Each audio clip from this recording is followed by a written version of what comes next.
দাড়ি আৰু মূৰত টুপি পিন্ধা এই মুছলিম মানুহজনে শ্মশানত যি কৰিলে সেয়া চাই সকলো আচৰিত হৈ পৰিল। এই মুছলিম মানুহজনৰ এজন হিন্দু ব্যক্তিৰ সৈতে আছিল 50 বছৰ পুৰণি বন্ধুত্ব। এই 50 বছৰত ইজনে সিজনৰ জীৱনৰ বিষয়ে সকলো কথাই জানিছিল। ক'বলৈ গ'লে ইজনে সিজনৰ সুখ দুখত সমভাগী হৈছিল। কিন্তু এদিন হঠাৎ সকলোকে কন্দুৱাই গুচি যায় সেই হিন্দু বন্ধুজন। কিন্তু যেতিয়াই অন্ত্যেষ্টিক্ৰিয়াৰ সময় আহিল তেতিয়া এই মুছলিম ব্যক্তিজনে নিজকে ৰখাব পৰা নাই শ্মশানত অহাৰ বাবে। বহুতে তেওঁক শ্মশানত যাবলৈ মনাও কৰিছিল, যদি তেওঁ নামানিলে আৰু শ্মশানলৈ গুচি যায়। শ্মশানত উপস্থিত লোকসকলে তেওঁক দেখি আচৰিত হৈ পৰিছিল।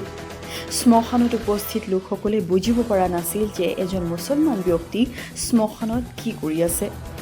কিন্তু মানুহজনে তাতে বহি কেৱল নিজৰ বন্ধুজনক চাই আছিল। এই মুছলিম ব্যক্তিজনৰ বাবে তাত কোনো হিন্দু বা মুছলিম ব্যক্তি নাছিল, তাত আছিল তেওঁৰ পুৰণি বন্ধু, যি তেওঁক এৰি গুচি গ'ল।